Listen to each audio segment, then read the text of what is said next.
Hi, my name is Ryan. I'm an aerospace engineer who passed the FE exam on my first attempt with 2 hours to spare. I want to help you guys do the same, and that's why I created FE Interactive. That's why I'm making these videos. Today, I'd like to go ahead and solve this problem for you guys.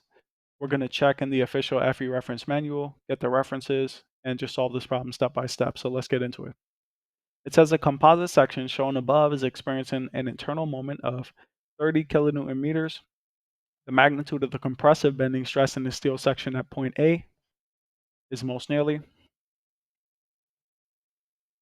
So transferring this to a clean sheet of paper, we see a few different key terms, or at least a few terms that pop out to me are compressive bending stress. Because it says bending stress, I know that we're probably going to have to use the flexure formula. The flexure formula, sigma, is equal to my over I. Additionally, it says a composite section. The flexure formula, it relies on having a single material. And there's this technique that we use sometimes where we transform a composite section to a single section for beam analysis. And that's done using this N value, this ratio of elastic moduli. Let's go ahead inside of the reference manual and see where we could find some of this information. Now, firstly, from the flexure formula, we know that we're going to have to find the moment of inertia. The moment of inertia of a rectangle is equal to 8 base times height cubed over 12. That's something that I would memorize so that you don't have to waste time looking in the reference manual over and over for this. The next thing is that we're looking for a section on composite beams. So there's a composite sections portion over here. We can see the bending stress, and I'd like to focus your attention on this bottom two schematics. We have a composite section here. We start off with two materials. We transition this to a single material. You can see both of them have elastic modulus 2. And the area of the first section has been modified by the modular ratio, which is defined right here. It's the ratio of elastic moduli. You can see one thing here is that so that it doesn't affect the flexure formula, which is dependent on the vertical distance from the neutral axis, we only expand the width. We don't expand the height, which is why this section got wider. You can see that that B term was modified by the modular ratio. Okay, let's take some of our learnings and compile them over here. First, let's find that modular ratio. What we know is that steel has an elastic modulus of 210 times 10 to the 9th Newton per meter squared, and that's for our steel section. For the wood, we have 21 GPa. That's for the wood section.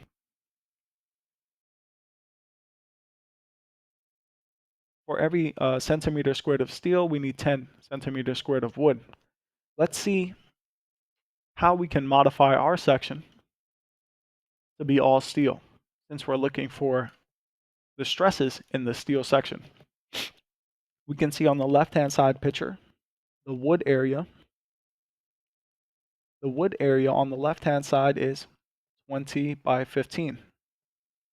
And we have centimeters squared of wood. If we wish to convert this all to steel, what we're going to need to do is convert that central wood section using the modular ratio. Now you can see the units of the modular ratio are centimeter squared of wood per centimeter squared of steel. That's going to mean we need to multiply by the reciprocal, 1 over n. Why is that? That's because the units are centimeters squared of steel per centimeter squared of wood. So you can kind of see those units cross out, and you'd be left with just a steel area. Now the n, it can't modify the height because will affect the flexure formula. It's not going to modify this 20 term. It's only going to modify this 15 term. So we can compute what the new area is, which is 20 times A in the right-hand picture. That 20 is going to cross out. What the A value is, it's equal to 15 over the modular ratio, which is 10. That A value is 1.5. Let's mark it down right here. If we go ahead and plug into the flexure formula now, sigma is equal to my over I. We know what the bending moment is. It's given. The y value is just half of this height here.